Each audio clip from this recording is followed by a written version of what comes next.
கார உப்புமா எப்படி செய்யலான்னு பார்க்கலாம் வாங்க. நான் எல்லாமே தேவையான பொருள் கொடுத்துட்டேன். தேவையான பொருட்கள ரெடி பண்ணி வச்சுட்டு, இதுக்கு பிறகு தான் உப்புமாவை செய்ய போகிறேன். ஒரு கடாயில 1 1/2 கப் ரவையும், 1 1/2 ஸ்பூன் நெய்யும் ஆட் பண்ணி வறுத்துருக்கேன். அது வறுத்து முடிச்சதுக்கப்புறம் அதே கடாயில எண்ணெயும், கொஞ்சம் நெய்யும் ஆட் பண்ணியிருக்கேன். காஞ்ச உடனேயே கடுகு போடுங்க. கடுகு போட்ட உடனே கடலைப்பருப்பு, உளுத்தம் பருப்பு போடுறோம்.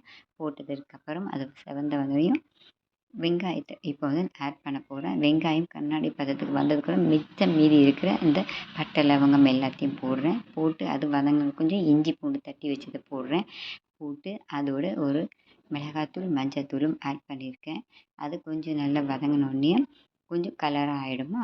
இப்போ இதுதாங்க அந்த காரமாக தெரியும் பிள்ளைகளுக்கு. கொஞ்சம் உப்பு ஆட் பண்ணிட்டேன். தேவையான அளவு தண்ணியும் ஊற்றிருக்கேன். 1 1/2 கப்புக்கு 3 கப் தண்ணி ஊற்றிருக்கேன். இப்போ பாருங்கள், எல்லாமே கலந்து வச்சாச்சு. தண்ணி கொதிக்குது. கொதித்த நேரத்தில் ரவையை ஆட் பண்ணி மெல்லமாக சிம்மில் வச்சு மெல்லமாக கிண்டுங்க.